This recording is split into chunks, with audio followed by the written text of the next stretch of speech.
Hello and welcome to Admirals of the Navy. I'm Jeffrey, and today I'll be showing you the basics of how to control your ship in NavalArt. So the basics include steering your ship and firing your weapons. So let's start with steering your ship. So the main keys you'll be using are W, A, S, and D. In the bottom right you can see your speed indicator. In the bottom left you can see your rudder shift indicator. So to move your ship forward and backward, you will want to use the W and A and S keys. So if I press W once, I'll be going to half cruise speed. If I press W twice, my ship will start accelerating towards full speed, and if I press W 3 times, my ship will accelerate to flank speed, which is its maximum speed it's going to be able to achieve. Correspondingly, if I press S, it will reduce my speed by 1 level. So to go back to 0, I press S 3 times, and if I want to reverse, I press S again, and now my ship will be going into reverse mode once it has slowed down. And now let's go to neutral mode. So, to use my rudder, you want to use the A and the D keys. So, in order to steer right, you will want to shift your rudder with the D key. So there we go. If I press D once, my rudder is going to go to half right. If I press D twice, it's going to go to full right rudder. So now if I accelerate my ship, you will see that the ship is starting to turn right. There we go. And already you can see that it's starting to slowly turn right. The faster it gets, of course, the faster or the better you will be seeing this turn. But there you go.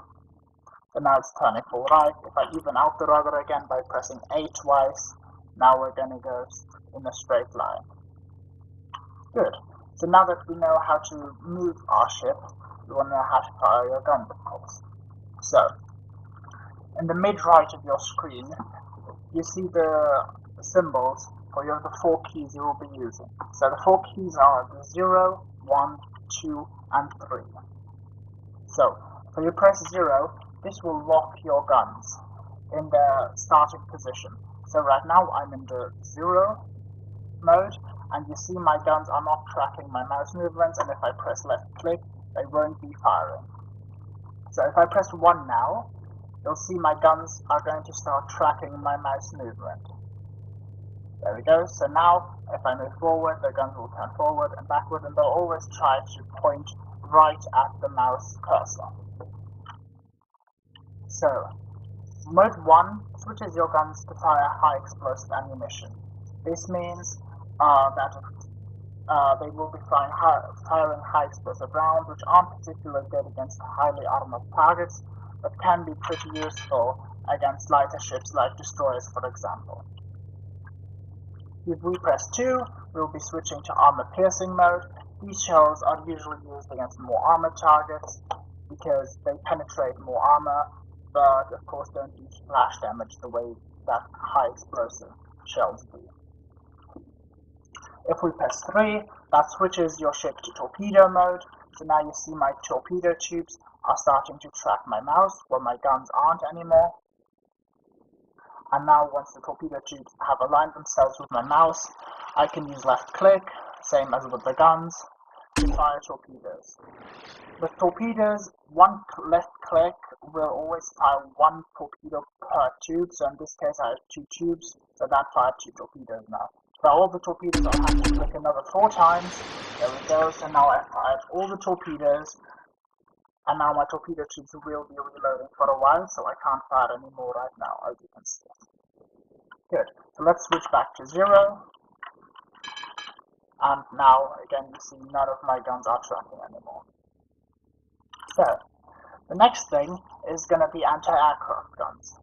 So, your anti-aircraft guns are controlled via the P shortcut, or by clicking your mouse in the bottom right on the A button. You can unlock your mouse from your cursor by pressing Control, and relock it by pressing Control again. So now I'm unlocking my mouse, and in the bottom right here you can see the anti-aircraft button. So, if there is planes in range of your anti-aircraft guns will open fire if they are enabled. Right now you see that the symbol is red for the anti-aircraft guns, meaning my anti-aircraft guns are completely disabled. If I press P once now, my anti-aircraft symbol changes to blue. Blue means that only small caliber machine guns will be firing. So for example, the Oerlikons and these 37mm guns. But my dual-purpose cannons will still be firing in naval artillery mode instead of anti-aircraft mode. If you press P again, your anti-air will switch to green. That means that now all my anti-aircraft guns as well as my dual-purpose cannons will be firing on anti-aircraft mode.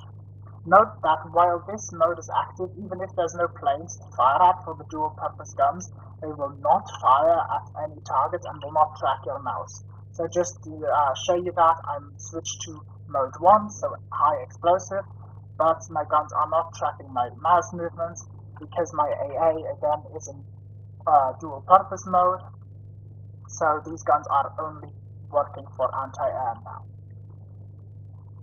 That's important, or that will be important once battles will be fought with planes and ships at the same time. Good. So, then, there's a few other buttons I want to explain. Firstly, under the anti-aircraft button, you can see the engine button.